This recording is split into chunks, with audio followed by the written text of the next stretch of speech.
Welcome to Choice Classic Radio. Like us on Facebook, subscribe to us on YouTube, and help keep this show alive by donating at choiceclassicradio.com. For more of your favorite old-time radio shows, join us on our companion podcast, Choice Classic Radio, Mystery, Suspense, Dramas, and Horrors, where we bring to you the most mysterious tales that the golden age of radio had to offer. And now, with 728 episodes made, broadcasting on CBS Radio Network from 1949 to 1962, we bring to you yours truly, Johnny Dollar. From Hollywood, it's time now for Edmund O'Brien as Johnny Dollar? That plane crash, Johnny. Did you hear? Yes, I just turned off my radio. Oh, it's horrible. Who is this? Oh, I'm sorry. It's Sam Harris, Columbia. Oh, sure. Does your company carry the policies on that airline? Yes, but I'm not thinking of that. That crash was planned.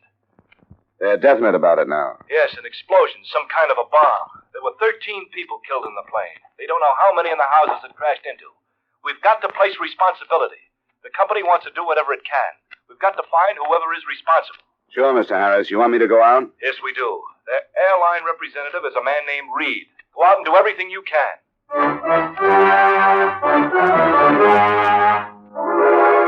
Edmund O'Brien in a transcribed adventure of the man with the action-packed expense account, America's fabulous freelance insurance investigator. Yours truly, Johnny Dollar.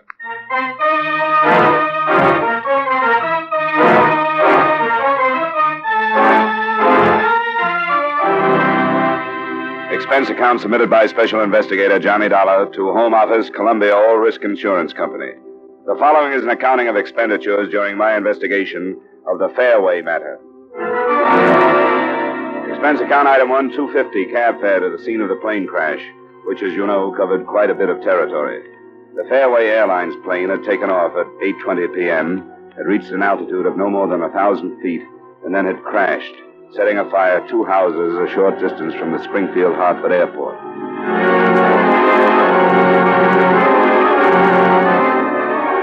I got there a little after 9:30. One house had been partially saved, but the other had been completely demolished. The family of 4 living in it had been killed. The parents of one child in the first house weren't expected to live. And beyond, twisted pieces of the plane were scattered across a field. Fragments still smoking and turned white by the foam from chemical extinguishers. Oh, there's nothing you can do here, Mr. Stern. Mr. Reed? I've got to know about Mr. Carl Reed? Mr. Carl Reed? Yes, over here. What is it? Please, Mrs. Goodhue, please go and wait in your car. We'll let you know as soon as we can. My baby. My baby. Yes? What do you want? My name is Dollar. The insurance company sent me. Insurance company? Good Lord, this is hardly the time to worry about money, is it? I'm a private investigator. They've hired me to help in any way I can to fix the plane. Oh, I'm sorry. I misunderstood. I guess I... Oh, you have to excuse me, Mrs. Goodhue. There are some things I have to do. Come along, Mr. Dollar. She doesn't know about the explosion. And she thinks there's a chance her daughter wasn't on the plane. She was. She was the stewardess. You haven't told her? I can let her hope for a couple of more hours. Why shouldn't I? I've had to tell too many people. It's just horrible. I think even worse than if it had been an accident. When you know it was premeditated, when you know someone planned it. What kind of person would you have to be to plan something like this? It's hard to believe, Mr. Reed, but we have proof. There was an explosion in the extreme after section. It destroyed all the control cables to the tail assembly. I don't suppose the civil aeronautics man is here yet. No, he's on his way. They're sending one of their best, S.W. Nugent. Captain Lenhardt of the state police is here, though. Oh? I'd like to speak to him, then. You have any idea where he is? The last time I saw him, he was over by that ambulance. It's left. You want to see the group of men over by the hangar? Yeah? They collected the bodies there. Made as many identifications as possible. I know it's bad, Mr. Reed, but don't you go to pieces now. That wouldn't help you. Oh, I'll be all right. I'll see you later. Yeah.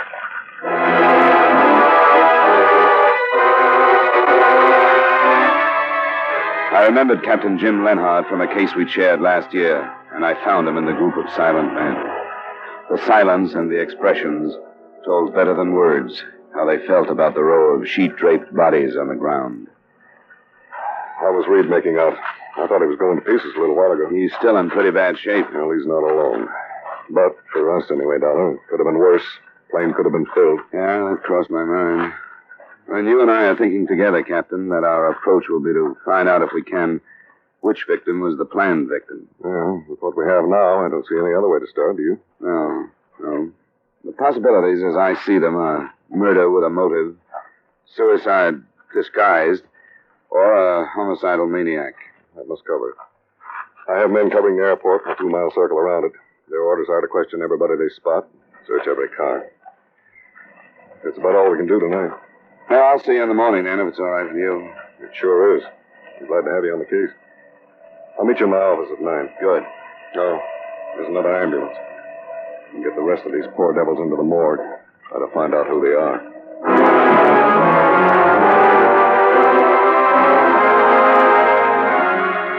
The next morning, the official findings were released. The explosive had been nitroglycerin. It had been detonated by some electrical means, which it was assumed was connected to a timing device that had not yet been found. Captain Lenhart's men had questioned a number of suspicious characters near the airport without result. But he himself had received an anonymous tip on a possible suspect, a Wilbur Wheeler, who was a member of the ground crew that had serviced the plane just before its takeoff. Wheeler was shown to the captain's office about 40 minutes after I'd gotten there. Why'd you pick me to come up here? Why didn't you get Straker or Mills? They're over me. It's just routine, Wheeler. Routine, but you must have a reason. I got a right to know if you got a reason, haven't I? Why do you think we started with you? Well, I'm asking you, aren't I? Don't be evasive, Wheeler. Can't you say you don't know? The stewardess who died in that crash, Shirley Goodhue. I know it. We understand that she meant something to you. Weren't you in love with her? Yes. We understand that you made quite a pest of yourself phoning her at home, waiting for her at the airport. And then a week or so ago, you learned she was going to marry the co-pilot who was killed. What's his name? Bill Strand, wasn't it, Wheeler? Yeah. You're saying that you think I caused that crash, aren't you? You wanted to know why you were here? I told you it was just routine, Wheeler. And it would have been if you'd acted differently. But it sounded as though you were trying to hide some facts from us. Well, I won't anymore. I don't have any reason to. And why did you? I don't know.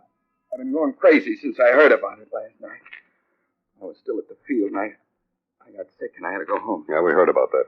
I got home, and I turned on my radio. And I heard what caused the crash, that explosion. I knew that a lot of things I've said and a lot of things I'd done were going to make trouble for me. Even getting sick and coming home was bad. What were some of the other things? I said some pretty bad things to Shirley when I heard she was going to marry Strand. Then I had a fight with him. You had a fight with him over the same thing? I guess for me it was really over that. He ordered me around one day, and I didn't like it, and that's how it started. He beat me up pretty bad and said he'd have my job. And I told him that I'd see the day his plane with him in it would be plastered against some hill. I know what it sounds like now, but it didn't mean anything. It was just talk. There's plenty of that, all right. You heard enough, Dollar? Yeah, I think so. That's all then, Wheeler. I can go? Yeah. Nobody would be stupid enough to compromise himself the way you did and pull a job like this. I sure made a lot of mistakes, I know that. Yeah. Just be around or we can find you if we want to talk to you anymore. I can't go back to that airport, sir. I was going to call him and quit if it's all right with you. Just be where we can find you, that's all. I will. I'm sorry. A lot of people are, Wheeler. You know. Well, Goodbye, Wheeler. Thanks for coming down. yes, sir.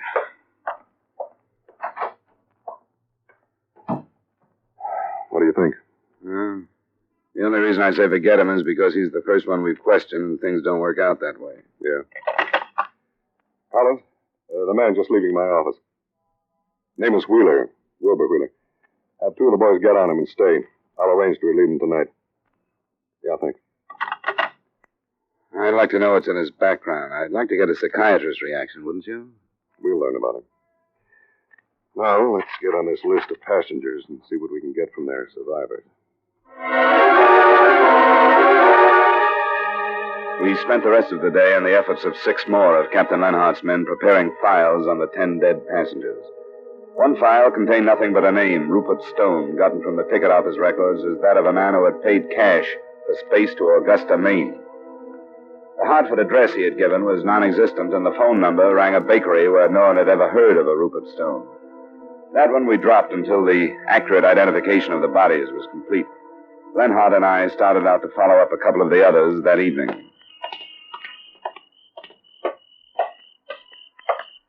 This is rotten work. Yeah, check. Mrs. Graham? Yes? This is Mr. Dollar. I'm Captain Lenhart of the State Police. We'd like to talk to you about the death of your husband. No.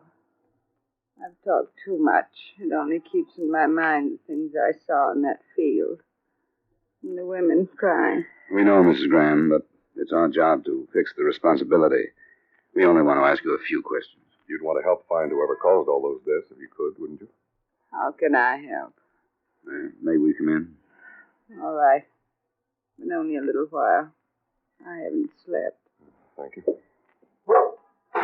Oh, no, Skipper, be quiet. He knows. Poor old dog. Very soon he will die. And I'll be alone. Please sit down. Thank you, Mrs. Graham. Yes, thank you. Mrs. Graham, your husband... Yes? Well, he bought space to Boston, didn't he? Yes. His brother's buried there. Oh. He was a religious man. Quite often he would go to visit his brother's grave. I see. I think that's all we needed, wasn't it, Dollar, to recheck his plan? Yeah. Yes, I think that was all. Yeah, I think we'd better go. We're sorry to have bothered you, Mrs. Graham. And thank you very much for seeing us. All right. Yes, thanks very much. Don't bother to get up. You don't have to come to the door with us. Good night. Good night. Good night, Mrs. Graham. Quiet, Skipper. He won't come back. I couldn't cut it. I think that dog did it. Sorry. Don't apologize to me. This hasn't happened to me since I was a rookie. Forget it. But grilling a poor old woman to find out if her husband's cancer might have driven him to suicide. I couldn't go through it. A whole rotten mess. I think it's getting us so old. Why don't we have a couple of drinks on the way downtown? Forget it for tonight, huh? Or try to. That suits me. You know Al's on Front Street? Yeah, it's fine. Any place. Well, let's go then. I'll phone in from there and have Collins check me off duty.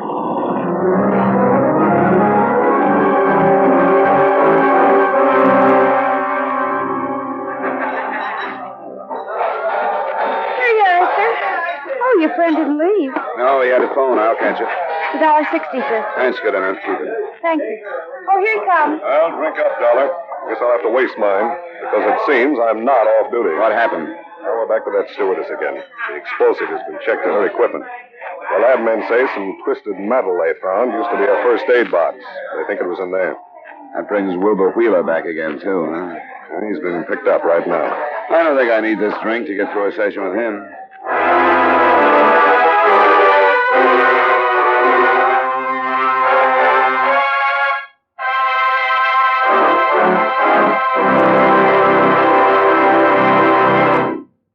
We will return you to the second act of yours truly, Johnny Dollar, in just a moment. Lee Tracy plays his rollicking screen role of Hilda Johnson, newspaperman, in Hector MacArthur's perennial comedy, The Front Page, tomorrow night on CBS Broadway Playhouse. It's an all-fun cast headed by Lee Tracy as Chicago's Hector MacArthur farce about crime reporters comes to life once again on Broadway Playhouse tomorrow night over most of these same CBS stations. Now with our star, Edmund O'Brien, we return you to the second act of yours truly, Johnny Dollar.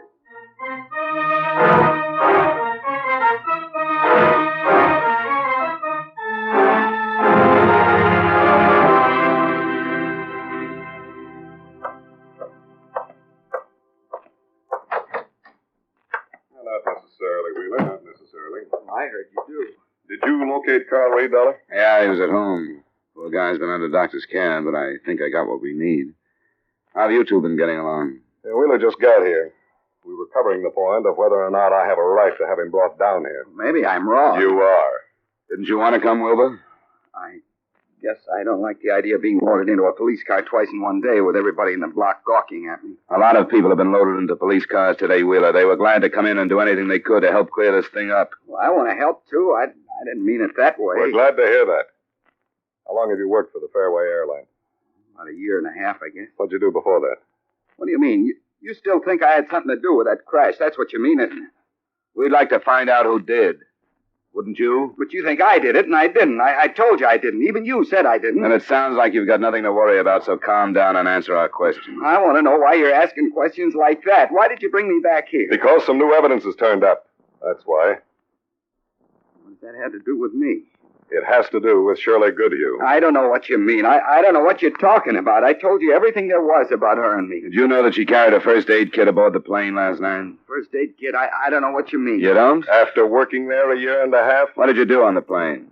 Brought food on, checked the water, and a few other things. Things that the stewardess would be involved in. She'd be there with you, wouldn't she? Yeah, but I don't know what you're driving at. I don't know what you mean. In the back part of the plane? Yes. Shirley was there, and you were there last night. Yeah, but I... Where did she put her first aid kit, Wheeler? Why do you ask me that? I don't remember. I didn't notice. They had a place they kept it, but I didn't notice. Was it open? I don't know. What was in it? If I knew what you meant, I don't know why you're asking me these things. I talked to Mr. Reed, so I know about these things. Fairway is an unscheduled airline, so they have their own particular routines. One of them is that this first aid kit is the stewardess's responsibility. Each one is a kit. They take it off the plane when they leave, and they bring it aboard when they report for work. I don't know what you're talking about. The explosive, Wheeler. The nitroglycerin that was hidden in that first aid kit. I didn't put it there. That's what you mean, but I didn't do it. I didn't know anything about it. Enough explosive to tear out the whole tail assembly. I didn't do it. I didn't. 13 people in that plane, Wheeler. 4 people in one of the houses it crashed into. Probably 2 more in the other. I didn't do it. I didn't do it.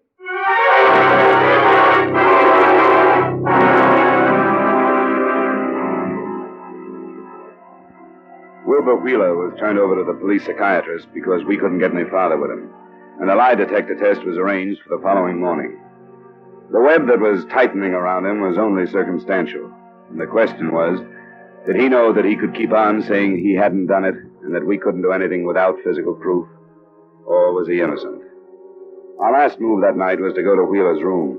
We were looking for wire that could be checked to that used with the explosive. We couldn't find that or anything else that could be a definite help. But a couple of things we didn't find seemed strange. Hey, he said he came home and turned on his radio. Well, there isn't a radio here. Maybe we've got him on a real lie there. Newspapers, Lenhart. Can you find any? I haven't noticed. No, there aren't any. Unless he's got them on a site someplace. Why would he do that? Huh? Not in the wastepaper basket.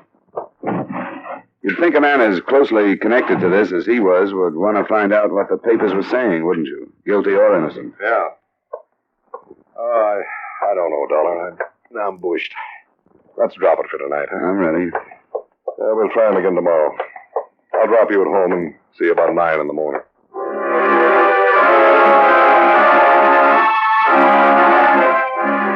The next morning, Lenhart and I talked to the psychiatrist, who'd spent a couple of hours with Wheeler. In technical terms, what he said was that Wheeler was definitely suffering from a severe guilt complex. But whether that meant he had actually committed the crime or had only wished secretly that harm would come to Miss Goodhue wasn't clear yet. In terms of evidence, that meant nothing. The lack of a radio or newspapers in his room, the doctor tossed off as meaning merely that Wheeler was hiding from actuality. As Captain Lenhart put it, if that doctor thinks he helped my mental condition, he's wrong.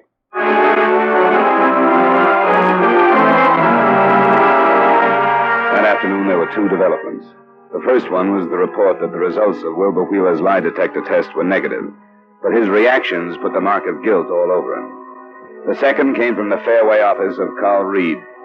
He'd been unable to locate another of his stewardesses, and when finally he'd sent someone to her apartment, she'd been found, shot to death. We met Mr. Reed at the scene of the second crime. I simply had to get back on the job today.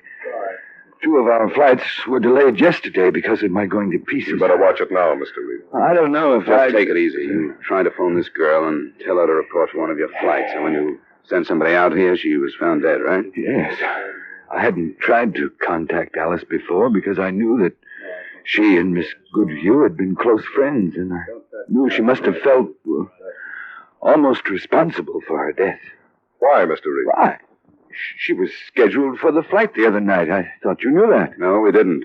I wish we had. But I told you that night at the scene of the crash, I was talking to her mother, Mrs. Goodhue. Yes, I remember that. You said she thought there was a chance that her daughter wasn't on the plane. I told you the other girl was scheduled to No, go. Mr. Reed, no. You made it sound like Mrs. Goodhue thought her daughter was on a different flight. You didn't say anything about another stewardess. Oh, good Lord. It's all right. It's all right, Mr. Reed. The human mind isn't infallible. But it can correct its mistakes. Well, go on. Tell us now. That's all. With everything else, I suppose it didn't seem important. I know our procedure is less exact than the larger companies. The girls often traded flights. When did you find out about this trade? Not until Mrs. Goodhue told me that her daughter had gone to work that night. You didn't discuss it with her by any chance? Oh, I didn't discuss it that night, Well, I think we'd better go see Mrs. Goodhue, Dollar. I think so. Sergeant Collins over there will be in charge here, Mr. Reed. He may want to ask you a few more questions. Oh, all right. Collins, I'm leaving. I'll see you at headquarters. You know what this probably means? The case against Wheeler is shot. The second stewardess, that's a pattern. Everything we've tried to do has been for nothing. Circumstantial evidence sometimes does that. But we were close. We settled on a stewardess anyway, as the intended victim. Yeah, but it doesn't help to think that maybe all those people died because of a mistake. The wrong stewardess died in the crash, and the killer had to come back to take care of the right one.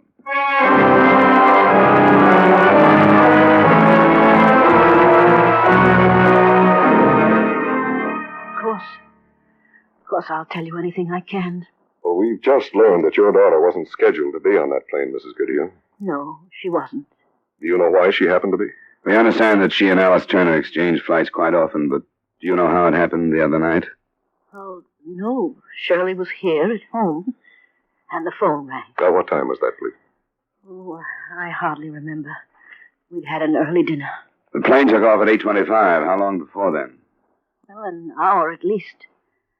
No, it was less than that because Shirley left in such a hurry. What did she say? Well, she said that one of the girls was sick and she was going to take her place on a flight. Just up to Maine and back, she said. She said she'd be home soon after midnight. I've never liked rushed decisions, and I've always worried when Shirley left in a hurry like that. She did it quite often? Yes. Yes, they all did it. 6 of them live here in Hartford. I never liked it. Did she trade more often with Alice Turner than the others, do you know? Well, I don't think so. No, it was an agreement, almost a code. If one of them couldn't work, one of the others would fill in. Well, then it's possible that Alice Turner called some of the others before she called your daughter. Yes, it is possible. And I wish that I...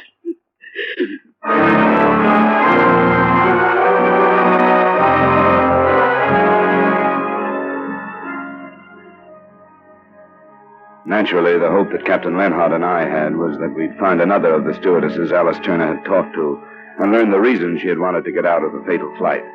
We didn't. She hadn't called any of the others, and we were left with nothing. Nothing but the prospect of starting the whole investigation over from the beginning. The enormity of the crime had been in all of our minds from the first night. We'd never thought it might have a positive quality, but it did. The horror of it led to the solving of it late that afternoon. Lenhart and I had found no place from which to start over. I went back to my apartment building, and in the corridor just outside my door... Is your name Dollar? Huh? Yeah. Can I help you? I want to talk to you. I think we better go inside, huh? Oh, I'm pretty busy. I know you are. I want to talk about the plane explosion. Oh? All right, come on in. Now, look, I can't stand it anymore. I read about Alice Turner this afternoon, and I can't stand it, that's all. What do you know about it? Just that, all those people killed for nothing. And I'm partly to blame, too. I'm ready to give myself up. Why'd you come to me, then? Why didn't you go to the police? Well, you can talk to somebody like you. The police are always building the case for the state. Okay. They'll get you anyway. But you'll know what I really said. Go ahead. His name is Church. Arthur Church. Who is Arthur Church? He's the chief pusher for a bigger narcotics outfit than you ever thought there was. We've had a few cranks in this case already. I'm no crank, no crank. Alice Turner was carrying the stuff for him. She wanted to get out and Church wouldn't let her. So she got smart. She set up a meeting with a federal man the other night. That's why she was killed. All the rest. Doesn't make sense. If she'd made this date, don't you think the Federals would have been in on this? Alice didn't tell him who she was or what she did. How do you know all this? I'm the one that told her Church was on to her. I told her to drop her, not to go. That's my part of it. I told her Church was on to her. That he'd stop her some way. I told her to drop her no matter what. I don't like it. Why would she put Shirley Goodhue on the spot? Well, Alice didn't know what would happen. I didn't know. Who could know he'd do anything like that? Why did he? If what you say is true, he could have stopped her some other way. That's my doing, too. I kept her out of sight. And the other night, I told her to do anything to stay where she was and not to go to the field. She believed me then. I called Shirley Goodhue and told her she was sick. That's why she didn't go. You know where the explosive was that wrecked the plane? I read today. The first aid kit. That's where Alice carried the stuff. And it was her kit. How did the Goodhue girl get it? Because she was called at the last minute, and Alice had her things in the locker at the field. Oh, now look, Mr. Dollar, I wouldn't be here if I wasn't telling the truth. It's a peddling rap for me. But I've been reading these stories about the people that got killed, and the families that are left. Couldn't take it. I knew the truth. And when Alice was killed, there was no reason for not telling what I knew. Are you ready to go to the police with it? You heard what I got to say. I'm giving myself up. You're a witness to that. Do you know where this Arthur Church is? Yeah, he and I, we live together. Then you'll come with us. If I have to, sure. Sure, I'll take it to him.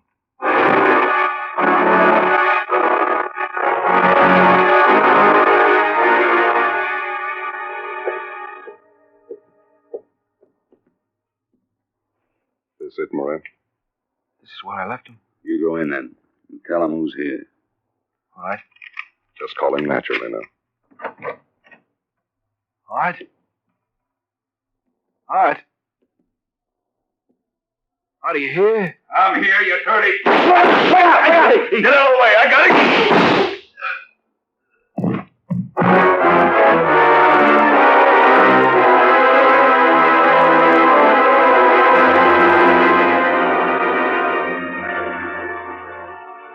Expense account item 2, miscellaneous, $23.45. Expense account total, $25.95. Remarks? With the cost of the other people, the total hardly seems important, does it? I think it would be easier to forget the $25 than the rest of the matter, so let's do it. Yours truly, Johnny Dollar.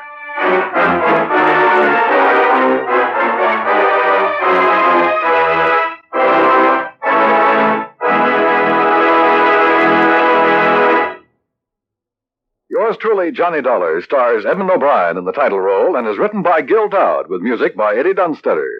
Edmund O'Brien can soon be seen in the Paramount Pictures production Warpath. Featured in tonight's cast were Peter Leeds, Ray Hartman, Martha Wentworth, Bill Boucher, Victor Perrin, and Virginia Gregg. Yours truly, Johnny Dollar, is transcribed in Hollywood by Jaime Del Valle. This is Dan Coverly inviting you to join us next week at the same time when Edmund O'Brien returns as... Yours truly, Johnny Dollar.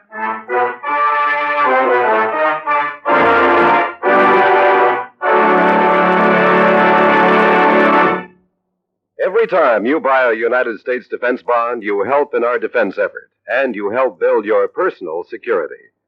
Yes, defense bonds are good for you and good for your country. Remember, defense is your job. Buy United States defense bonds.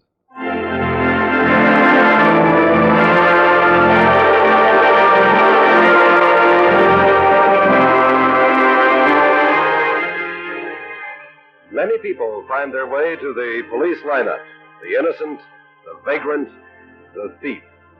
A surprising number of action-packed police cases begin when interested parties survey the lineup. And that's where our thrilling lineup story begins tomorrow night over most of these same CBS stations. Listen for these authentic dramas about real police methods on CBS.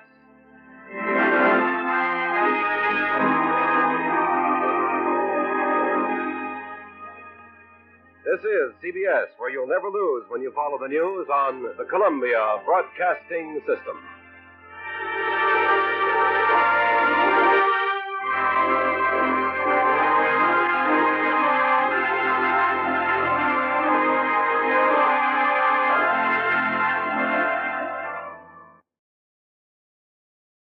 That concludes today's episode. We'd like to thank you and remind you to donate at choiceclassicradio.com. Remember, your donations make episodes like this possible.